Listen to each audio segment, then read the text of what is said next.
आपण बघत आहात न्यूज मराठी ताजा खबर। जगाच्या एक पाऊल पुढे। मला माझ्या जीवनात ज्याच्या प्रत्यक्ष दर्शन झालं त्याच्याबद्दल मला अत्यंत आदर आहे। असे आपल्या देशाचे माजी राष्ट्रपती कैलासवासी अब्दुल कलाम साहेब यांना वंदन करून माझ्या वंजारी नगरीमध्ये मुख्यमंत्री समृद्ध पंचायत राज अभियानाच्या यशस्वीतेसाठी प्रयत्न चालू आहे। त्यामधला एक भाग आजचा आपल्या गावाने ग्रामपंचायतीने आयोजित केला। त्यामध्ये आम्हाला बोलवलं, आमचा आदर सत्कार केला। तुमच्या सगळ्यांच्या दर्शनाची संधी उपलब्ध करून दिली त्याबद्दल गावकरी ग्रामपंचायतीचे मनापासून आभार मानतो।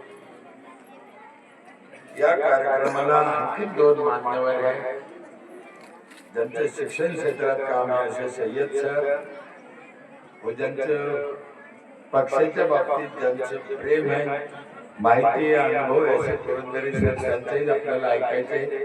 खरं तर मला त्यांच्या नंतर बोलायचं होतं, पण आता कार्यक्रमाला उशीर झाला। मला 7 वाजता अमरावतीला पोहोचायचे कार्यक्रम आहे। मी तुमच्या दोघांची माफी मागतो, मी नाईलाजाने बदल करून घेतला। या कार्यक्रमाला आपल्या जिल्ह्यातील पंचायत समिती, जिल्हा पंचायतीचे अधिकारी पदाधिकारी आवर्जून उपस्थित आहे।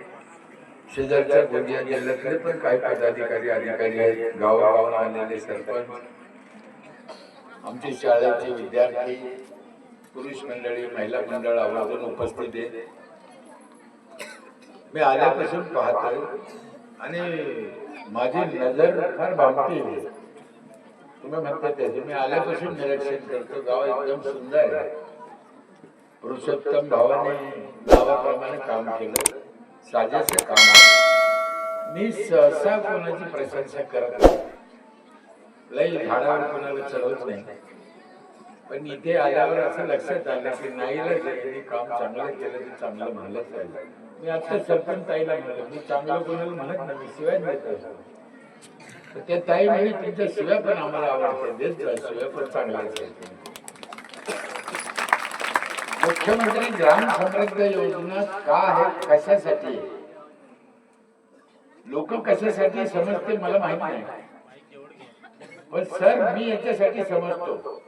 मुख्यमंत्री ग्राम समृद्ध योजना ही आपली पुढची पिढी 100 वर्षाचं आयुष्य मिळावं याच्यासाठी।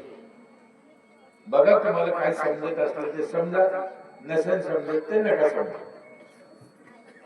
आपले वाडवडील किती वर्ष जगायचे? आजोबा पंजोबा 100 आणि आता आपले पोरं 50-60। मग आपला विकास झाला का नाश झाला? अधोगती चाललो आपण। पूल बांधला, रस्ता बांधला, माडी बांधली म्हणजे विकास झाला असं होत नाही। जर अर्धा आयुष्य आपलं गेलं तर हा विकास काय जाळायचा आम्हाला? आणि पुढची पिढी आणखी 10-20-25 वर्षांनी जर 20-25 वर्षांत म्हणणार असेल, कशाला पाहिजे हा विकास आम्हाला? मग याच्यासाठी काय करायला पाहिजे? याच्यासाठी ग्राम समृद्धी योजनेत भाग घ्यायला पाहिजे आणि जे शासनाने सरकारी अधिकाऱ्यांना निकष दिले ते पाळायला पाहिजे। काय निकष येते? तुम्हाला दुसऱ्या गावामध्ये जाऊन काही सेवा करायची का? नाही। दुसऱ्या गावाला काही पैसे द्यायचे का? नाही। मग करायचं काय? एक 5-7 कामं तुम्हाला सांगतो मी। पहिलं काम आहे पाणी चांगलं केलं पाहिजे, स्वच्छ। दुसरं काम आहे झाडं भरपूर पाहिजे, फळाचे पाहिजे। मंदिराचे पैसे झाडासाठी वापरले नाही, मी प्रस्तावित मध्ये ऐकलं मंदिराचे पैसे। तुम्हाला सांगू, याचा अर्थ असा होतो की खरा परमार्थ ह्या गावाला मिळाला।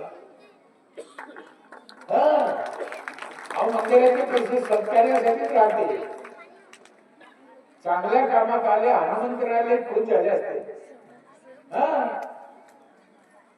झाडे भरपूर लावा, फळाचे लावा, मुलांचे शिक्षण चांगलं करा, त्यांना संस्कार द्या। सय्यद सर सांगतील तुम्हाला शिक्षणाची लई गरज आहे। आमचे गाडगे बाबा, तुकडोजी महाराज, सावित्रीबाई, डॉक्टर बाबासाहेब आंबेडकर, शाहू महाराज या लोकांनी एवढे प्रयत्न केले शिक्षणासाठी, म्हणून आपण कपडे घालतो. नाही तर कपडे बी घातले नसते आपण तसे झेललो असतो. हे सत्य आहे साहेब. काय ज्यांचे उपकार आहे ते आहेच ते. म्हणून शिक्षण लय महत्वाचं आहे. अजून एक गावाला माझी विनंती आहे, बाहेरचं खाऊ नका, गावातलं खा, परिसरातलं खा, ओळखीचं खा. बाजारातून लय भेसळ येते आता. आयत्या मसाल्यामध्ये गाढवाची लीट घालून येते, गाढवाची शी खायची तर खा, है ना. तुम्ही आपण सगळे हॉटेलमध्ये जेवलेले आहे कधी ना कधी. काय तुम्ही आठवण करा, घेऊन करा. हॉटेलमध्ये त्या भाजीला जी चव आहे, टेस्ट आहे, तशी तुम्हाला घरी कधी आली का? नाही आली. मग असा कोणता मसाला आहे जो तुमच्या बायकोला माहिती आहे? कधी तर तशी चव लागायला पाहिजे. मग हॉटेल सारखी चव घरी येत नाही, याचा अर्थ असा की बायको घोड्याची शीट टाकीत नाही. तुम्ही गाढवाची घोड्याची लीट टाकून पहा, तशीच भाजी लागेल. हॉटेल मधल्या भाजीला चळचळ का होतो बघा. मग बाहेरच्या स्वच्छता ठेवा गावामध्ये, परिसरात. स्वच्छतेच्या बाबतीत आम्ही लय मागाय, आम्हाला कळलं नाही. आणखीन एक काम आहे, म्हाताऱ्या लोकांना जीव लावा. वयस्कर म्हातारे असते ना गावात, त्यांच्याशी गोड बोला, त्यांना जीव लावा, त्यांच्या तोंडावर हात फिरा. त्यांचा खर्च नाही कमी असतो. एक शर्ट 12 महिने घालते, त्यांना खायला एवढं लागतं. पण आम्ही म्हातारे सगळं बोलत नाही चांगलं. अजून एक काम सांगतो, पण ते काम जरा अवघड आहे. म्हणलं तर सोपं आहे, म्हणलं तर अवघड आहे. आमच्या मराठवाड्यामध्ये, पश्चिम महाराष्ट्रात मी अनेक वेळा ते काम सांगितलं, लोकांना करायचा प्रयत्न केला, पण लोक काही ऐकत नाही. एक गाव ते काम करीत नाही साहेब, एक भी गाव. मग नाही सांगितलेलं बरं. आता मी कटाळून गेलो आहे का नाही? काय वाटतं तुम्हाला? पण कोणीच ऐकत नाही. प्रयत्न करून पाहता हो, महिला मंडळ प्रयत्न करतात का? करतात. जर तुम्हाला 100 वर्ष जगायचं असेल आणि ग्राम समृद्धी योजनेत राज्यात यायचं असेल, एक काम करा, दुसऱ्यावर जळायचं नाही. कशाला दुसऱ्यावर जळायचं मला कळत नाही. कुणाला शेती दिली, कुणाला रूप दिलं, कुणाला सोनं दिलं, कुणाला नोकरी दिली, देऊ द्या. देवाने आपल्याला जे दिलं ते समाधान माना. तुमचं गाव एवढं सुंदर आहे, तुम्हाला सांगतो. काय सांगा, मला आल्यापासून जळजळ होते, पण मी जळत नाही. मी म्हणतो चांगलं आहे, असेच गाव व्हायला पाहिजे, अशी आमची इच्छा आहे. पाणी सगळ्यांचं खराब झालं, तुमचं नाही, सगळ्याचं. सगळ्या महाराष्ट्राचं पाणी खराब झालं. आणि जिकडे MIDC आहे, उद्योग आहे, तिकडे जास्त खराब झालं. ड्रेनेज सोडलं, सांडपाणी सोडलं, कारखान्याचं पाणी सोडलं. म्हातारं मेलं ते राख पण पाण्यात टाकता. इकडे कुठे टाकते? पाण्यात टाकते. अरे देवा, मला सांगा, मेलेल्या माणसाची राख पाण्यात टाकायला चालते का? प्यायला चालते का? 1 ग्राम राख घेतली, 1 ग्राम ग्लास भर पाण्यात टाकली आणि एखाद्या बाईला प्यायला दिली, पी बाई, त्या नवऱ्याची राख पीन का? नाही प्यायचं. दुसऱ्याच्या पाण्यात पोतभर कसं काय टाकते, आराम कर. मग कोणी म्हणा, भाऊ त्या राखीचं काय करा आम्ही? माझी आई वारली 7 वर्ष झाले. मी 5 खड्डे केले, 5 खड्ड्यात थोडी थोडी राख टाकली, त्याच्यातच 5 झाडं लावले. आईची आठवण राहिली, 5 झाडे सेलगले. नेऊन टाकायचे, 500 रुपये वापरले. किती चांगलं आहे. म्हणून समृद्ध हे जे मुख्यमंत्री ग्राम समृद्धी योजना आहे ती लोकांना हुशार करायसाठी आहे, लोकांचं कल्याण करायसाठी आहे. त्याच्यासाठी सगळ्या गावांनी भाग घेतला पाहिजे. आता एखादी म्हातारी काय म्हणून भाऊ तू मोठा शहाणा आहे सांगू राहिला पाण्यात नका टाकू आम्ही पहिल्यापासून टाकतो आमचे आजोबा पंजोबा सगळे 100,000 वर्षापासून टाकतो तू आज सांगू राहिला आमची परंपरा आहे गंगात टाकायची तुमची परंपरा आहे तर ठीक आहे. आता ही पोरगी पाणी देते का ही पोरगी हिच्याकडे बघा तुम्ही चांगलं ही पाणी देते ना मी का पाहायला लावलं तिच्याकडे माहितीये का तुम्ही म्हणता आमची परंपरा आहे परंपरा आहे मग परंपरा आहे तर तिची आजी असे कपडे घालली परंपरा कुठे गेली ड्रेस बदलले कपडे बदलले मुली कटिंग बिटिंग करून राहतात मस्त छान आहे. म्हणजे ज्या परंपरा चांगल्या आहेत त्या ठेवा ज्या चांगल्या नाही त्या सोडून द्या कशाला धरून बसता. आता अजूनही पागल लोक आहे हो ती इस्त्यावर काय पडते काट्यावर झोपते तुम्हाला कधी कधी कितीतरी त्याने म्हणजे वाईट घटना घडतात तरी लोक सोडत नाही. चुकीच्या परंपरा बंद करा. या सगळ्या गोष्टी करायच्या तर साहेब तुम्ही सांगितले तसं पंचायतकडे बजेट नाही पंचायतीकडे पैसा नाहीये. लोकांना वाटतं पंचायतकडे लय पैसा आहे सरपंच लय खातो असं नाहीये. तिथे जाऊन बघा कोणी पाहुणा आला चहा पाजायची ना सरपंचाला घरातून पैसे घालायला लागले. तुम्हाला सांगतो मी महाराष्ट्रभर फिरलो देशभर फिरलो जवळ जवळ सगळे सरपंच कर्जबाजारी झाले बापाच्या जमिनी विकल्या मोठ्यापणात मेले सगळे. असे काय पैसे काढून खाता येते का पंचायत मध्ये आणि नुसते सरपंचाच्या सहीने पैसे निघत नाही त्याला ग्रामसेवकाची पण सही लागते त्याला व्हिडिओ साहेबाची मान्यता लागते तेव्हा पैसे काढता येते. असं कोणी गेलं पैसे काढून घेतले खाल्ले असं होईल का. आणि तुम्हाला सांगतो ग्रामसेवक पैसे काढून द्यायसाठी ठेवला का सरकारनं तो धनावरचा नाग आहे राखणदार आहे तो राखणदार त्याला कशा ठेवलं तिथं पैसे काढून ठेवलं तो सरपंचाला बनवतो हवा हवा हवा साहेब म्हणतो पण पैसे काढत नाही त्याची नोकरी जाईल ना. म्हणून लोकांमध्ये जो गैरसमज आहे की सरपंच पैसे काढून खातो असं होत नाही. ठीक आहे काही प्रमाणात काही सरपंच वाईट वागत असतील पण जवळजवळ सगळे सरपंच एका तरात होते असं नाही. मी 25 वर्ष सरपंच होतो एक हाती सत्ता होती मला 5 मुली आहेत मुलगा नाही. मी 5ही मुलीची शपथ खाऊन सांगतो 25 वर्षात मी 25 रुपयाचं लफडे केलं नाही. कशाला करायचं सगळे सरपंच वाईट असते का नाही एखाद्याने केलं म्हणून सगळ्याला एका टोलात मापायचं असं नाही. अति निळू ठेवल्यानं काय केलं सरपंच म्हणजे बदमाश सरपंच म्हणजे असं रंगून ठेवला लोकांच्या डोक्यात तो सरपंच बसला टोपीवाला बाई वाड्यावर या आमचा असाच सरपंच दिसला चांगला सरपंच दिसला नाही हा ना. आज निळू फुले भाऊ असते ना एवढा चांगला सरपंच निर्माण केला असता त्यांनी महाराष्ट्र पाहत राहिला असता आणि पहिलं पात्र पुरुषोत्तम भाऊचं घेतलं असतं. ठीक आहे त्या काळात त्या सरपंचाने काही असं केलं असेल आम्ही नाही म्हणत नाही पण सगळं वाईटच असतं असं नाही. म्हणून पाणी या ग्रामपंचायतीने गावाला चांगल्या सुविधा द्यायसाठी लोकांनी टॅक्स भरला पाहिजे.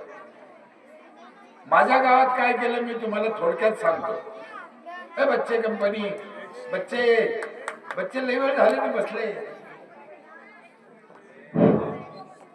पुरावा बोलू नका. माझ्या इथे एका घराला टॅक्स आहे 5,000 रुपये वर्षाला. बोलदारीच्या लोकांवर नीट ऐका टॅक्स भरा आणि सरपंच साहेब तुम्हाला माझी विनंती आहे, टॅक्स वाढवा. एका घराला कमीत कमी 10,000 रुपये वर्षाला टॅक्स पाहिजे.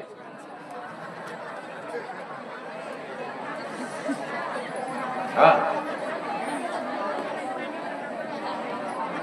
बरं तुम्ही सांगा, माझा राग आला तर माझं बोलणं झाल्यावर मला चपलाने हाणा तुम्ही. माझं काय म्हणणं, 10,000 लय झाले, 18,000 फुकटचे घेतले लाडक्या बहिणीने, तेव्हा रोग आला. हा, चालायला कशाचे घेतले? 10,000 का घ्यायचे तुम्हाला सांगतो मी. आम्ही 5,000 घेतो, ही गोष्ट खरी आहे. आम्ही सुविधा काय देतो ते बघा ना. माझ्या इथे 4 नळातून पाणी येते एका घराला. तुमचे काही लोक आलेले आमच्या इथं पाहिलेले आहे. 4 नळातून पाणी येतं. धुण्या भांड्याचा नळ वेगळा, जायकवाडी धरणातून आणलेलं पाणी वेगळं. 20 लिटरचा जार एका घराला रोज एक, आणि रोज सकाळी पहाटे 5 ते 8 आंघोळीला गरम पाणी. तुम्हाला सांगू साहेब, आपल्याला हिशोब कळत नाही. गरम पाणी करायला एका घराला वर्षाला 10,000 रुपये लागले. काढून बघा हिशोब. 10,000 ऐकायला वाईट वाटले. 1,000 रुपये महिना लागत नाही, 30 रुपये रोज लागत नाही सरपंचाला वीजला. आणि त्या महिलाचे 2 घंटे जाते, ते 2 घंटे जाते त्या बाईचे पाणी तापायला. बरं, आमच्या विदर्भातले हलकट लोक आहे, आपल्या मराठवाड्यात तिकडं काय करायला लागतं माहितीये? पाणी नुसतं तापायचं नाही, जिथं आंघोळीची जागा आहे ना राजाला, तिथं नेऊन द्यायचं. इकडे कसं आहे, कोण नेत? गडी नेतो.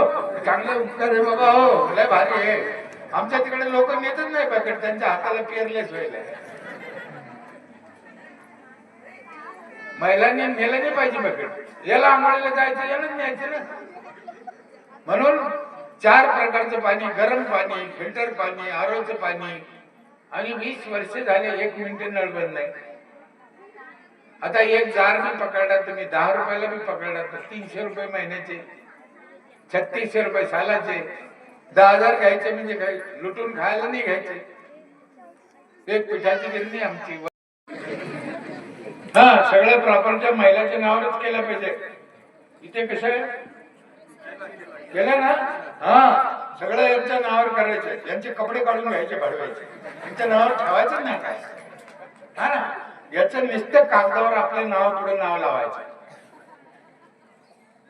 माणूस एवढा बदमाश आहे. तुम्हाला सांगतो मी अंतःकरणापासून माझा अनुभव. सगळा संसार महिलाच्या हातात दिला ना, माणूस कर्जबाजारी व्हायचा नाही, माणूस आत्महत्या करायचं नाही, माणसाला व्याजाने पैसे काढायला लागायचे नाही. हो, फार भारी व्यवहार आहे यांच्याकडे. जागतिक बँकेपेक्षा सेफ बँक आहे. तिकडे धोका खाणारी बँक नाही. तुम्ही बाजारात गेला ना, माणूस 100 रुपये घेऊन, तुम्ही ध्यान करा साहेब, मी बघ पुरुष आहे. बाजारात माणूस गेला 100 रुपये घेऊन, कोणीतरी मित्र भेटला, पाहुणा भेटला, राम राम राम राम, या चहा घेऊ. 10-15 रुपये दिले. बाई बाजारात गेली, राम राम ये चहा घेऊ, असं कधी केलं नाही केलं.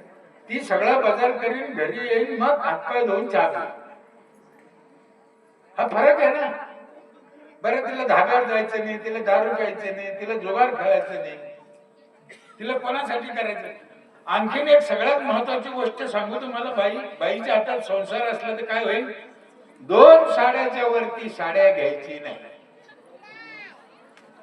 आता 50-50 साड्या आहेत तिच्याकडे. तिच्या हातात पैसे असल्यावर ती घेणार नाही. काय गरज आहे, कशाला पाहिजे मला, असं उलट होईल. माझ्या इथे चालू वर्षी सर रस्त्याला लावलेल्या झाडाला 1.5 लाख नारळ निघाले. 1.5 लाख. आणि आजच्या 5 वर्षाला तो आकडा जाईल 5 लाखावर. 5 लाख नारळ सरकारी जाग्यावर सरकारच्या पैशाने लावलेले झाड.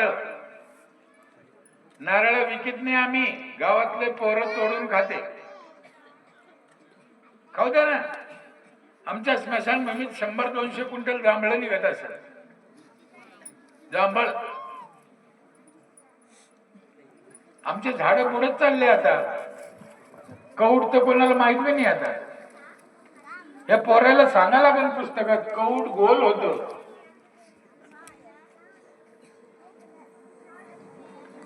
या सगळ्या गोष्टी मोफत असल्यामुळे टॅक्स भरायला लोकांना काही अडचण येत नाही. शेती करायला ट्रॅक्टर आहे आमच्या इथं पंचायतच्या. इकडच्या सरपंचाला माझी विनंती आहे की शेती करायचा ट्रॅक्टर प्रत्येक पंचायतीने घेतला पाहिजे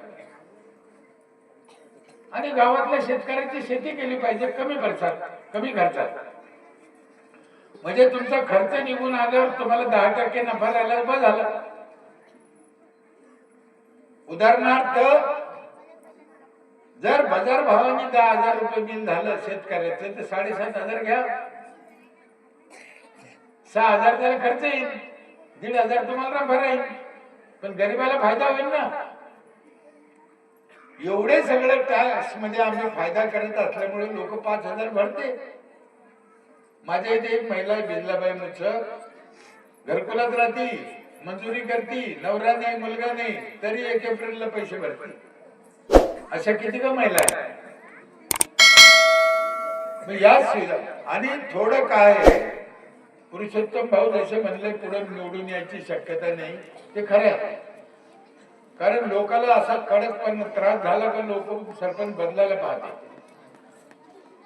पण तुम्हाला माझे हात जोडून विनंती आहे, मी तुमच्या गावचं बोलत नाही, पण सरपंच ग्रामसेवक बदलायचा नाही बार. त्यांनी गावचं नुकसान होतं. काय करणार तुम्ही बदलून.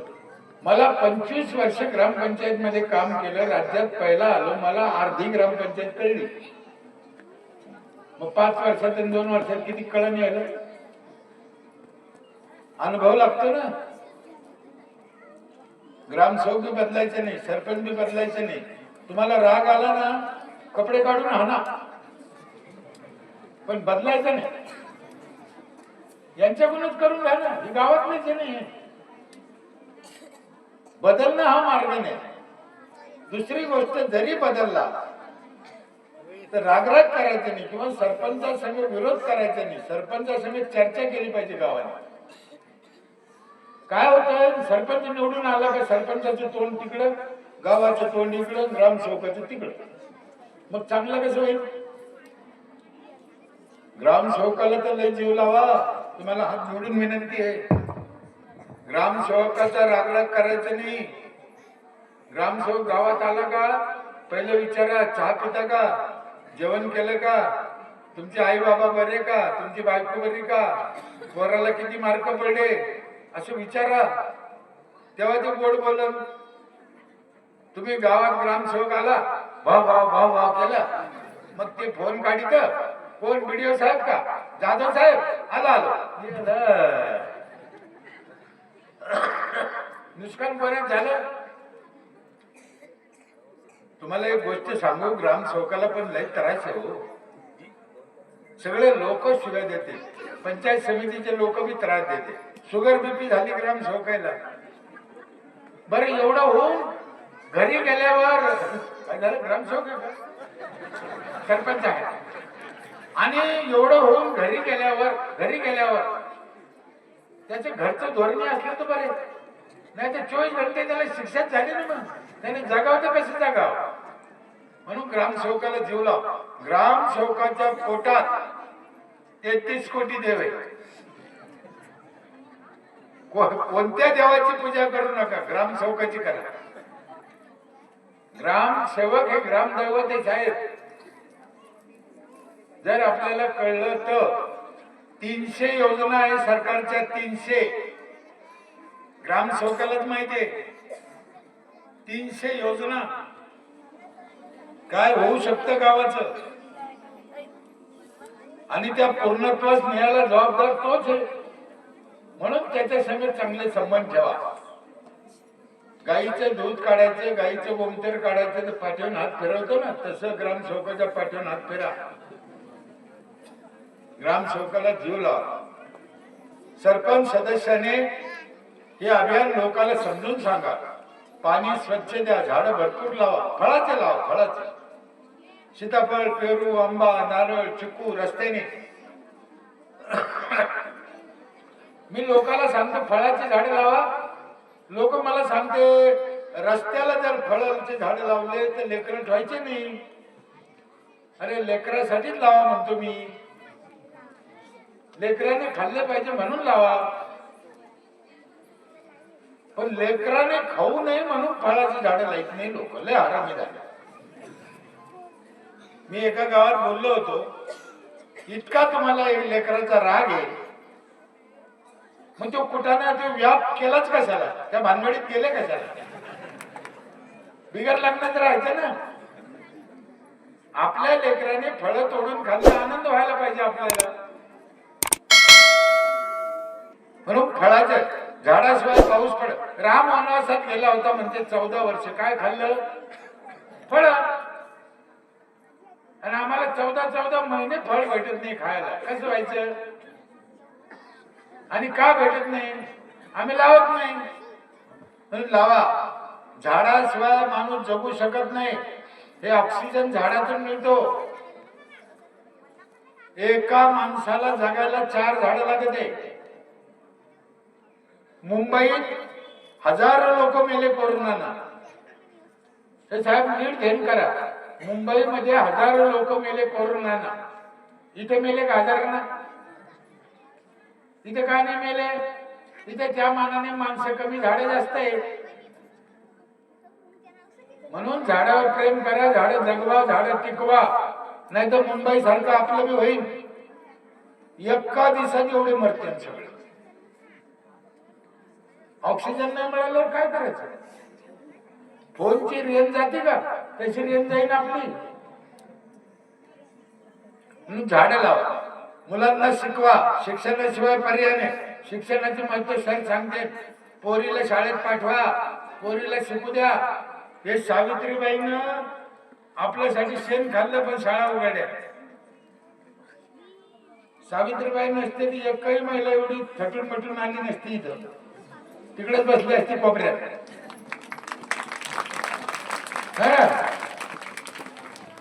आणि तिला एक साडी होती साहेब, हा चमत्कार आहे. आणि ती साडी ओढली जर झाली तर साडी बदलायला नव्हती म्हणून सर्दी होत होती तिला. आणि आम्ही काय, आमच्या कपाटात मात नाही एवढे साड्या आहेत, पण पोरीला पुस्तकं घेत नाही. पोरीला शिकवा. कोणत्या आईला काय वाटतं पोरीला एकटं कसं पाठवू शाळा? मला वाटत, मला मुली 5 मुली म्हणलं ना, पोरं माझ्याकडे पाहायचे. त्यांना वाटतं पुरुषोत्तम धोनी चांगला बकरा आणला. पण माझ्या नातीचे लग्न झाले. मुलीचा तर विषयच नाही. नातीला मुलं आहे.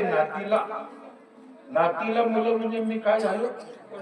हा, माझ्याजवळ मुली नाही राहिल्या. आता तुम्ही तुमचं पाहून घ्या. परेशानी पोर. पूर्वी तुम्ही आम्ही केलेले पाप, मुलीला जन्माला येऊन दिलं नाही. आता भोगा. परवा दिवशी नागपूरला शरद पवार साहेब आले. तुम्ही ऐकलं का टीव्हीला? ते एका पोराने पत्र दिलं शरद पवार साहेबांना. हा साहेब, मी 35 वर्षाचे झालो, माझं लग्न नाही ना. आता शरद पवार काय करून द्या? ते काय घरकुल आहे का? याला घ्या बाई. काही तुमची माफी मागून सांगतो मी सगळ्याचे कान धरून. शब्द ऐकायला वाईट आहे पण सत्य आहे. अजून जर आम्ही पोरीला जन्माला येऊन दिलं नाही तर काही दिवसांनी दोघात एक करावं लागेल. म्हणून अजून शहाणे व्हा. मुलीला जन्माला येऊ द्या. तुम्ही आज शाळेत पाठवायचं नाही पोरीला, मग उद्या शेतात रोजाना जाते तेव्हा काय पोलीस राहतो का तिचे सगळं? मग आजच शाळेत पाठवा ना.